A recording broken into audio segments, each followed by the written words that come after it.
Hello കൂട്ടുകാരെ, creative life വ്ളോഗിൻ്റെ അടുത്തൊരു എപ്പിസോഡിലേക്ക് നിങ്ങൾക്ക് സ്വാഗതം. കേരളത്തിലെ തിരുവനന്തപുരം ജില്ലയിലെ വർക്കല മുനിസിപ്പാലിറ്റിയിലെ വർക്കല പട്ടണത്തിലാണ് വർക്കല ബീച്ച് സ്ഥിതി ചെയ്യുന്നത്. അവിടെയാണ് നമ്മൾ ഇന്ന് വന്നിരിക്കുന്നത്. ഇതിൻ്റെ മനോഹാരിത നമുക്ക് നേരിട്ട് കണ്ട് തന്നെ അറിയണം കേട്ടോ. ഇന്ത്യൻ മഹാസമുദ്രത്തിൻ്റെ ഭാഗമായ അറബിക്കടലിനെ ചുറ്റിയാണ് ഈ ബീച്ച് സ്ഥിതി ചെയ്യുന്നത്. ഇത് നിങ്ങൾക്ക് എല്ലാവർക്കും അറിയാമായിരിക്കുമല്ലേ.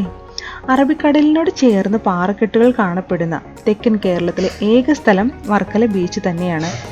ഈ പാറക്കെട്ടുകൾ തൃതീയ അവശിഷ്ട രൂപീകരണ സ്വഭാവമുള്ളവയാണ്. ഇവയെ ഭൂഗർഭ ശാസ്ത്രജ്ഞർ വർക്കല രൂപീകരണം എന്ന് വിളിക്കുന്നു. ജിയോളജിക്കൽ സർവേ ഓഫ് ഇന്ത്യ രേഖപ്പെടുത്തിയിരിക്കുന്നത് പോലെ തന്നെ ഇവ ഒരു ഭൂമിശാസ്ത്ര സ്മാരകം തന്നെയാണ്. ഈ പാറക്കെട്ടുകളുടെ വശങ്ങളിൽ ജലാശയങ്ങളും സ്ഫോടനങ്ങളും കാണപ്പെടുന്നു.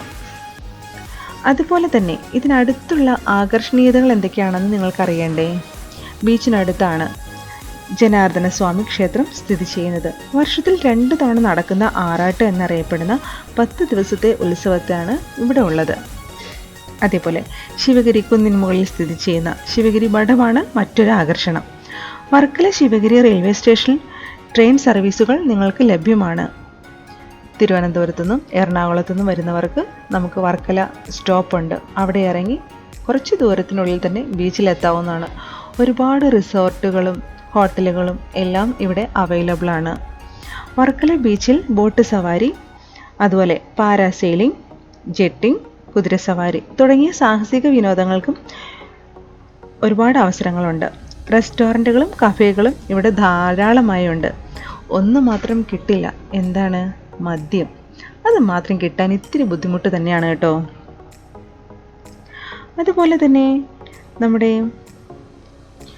വർക്കല ബീച്ചിൻ്റെ മറ്റു കുറച്ച് പൂർത്തീകരണത്തെക്കുറിച്ച് നമുക്കറിയാം എന്തൊക്കെയാണെന്നുള്ളത്. ഇതിൻ്റെ ഭൂമിശാസ്ത്രം നിങ്ങൾക്കറിയാമോ? ഇവിടെ പോയിട്ടുള്ളവരാരൊക്കെയുണ്ട്? ഇതിനെക്കുറിച്ച് കൂടുതൽ വീഡിയോ നമുക്ക് അടുത്ത വീഡിയോയിൽ ഞങ്ങൾ ചെയ്യാം കേട്ടോ. ഇത് ചെറിയൊരു ഡീറ്റെയിൽ മാത്രമാണ് നിങ്ങൾക്ക് ഞങ്ങൾ ഷെയർ ചെയ്യുന്നത്. അടുത്ത നമ്മുടെ ഒരു വലിയ എപ്പിസോഡിനായി കാത്തിരിക്കുക. അതുവരെ ടേക്ക് കെയർ, ബൈ.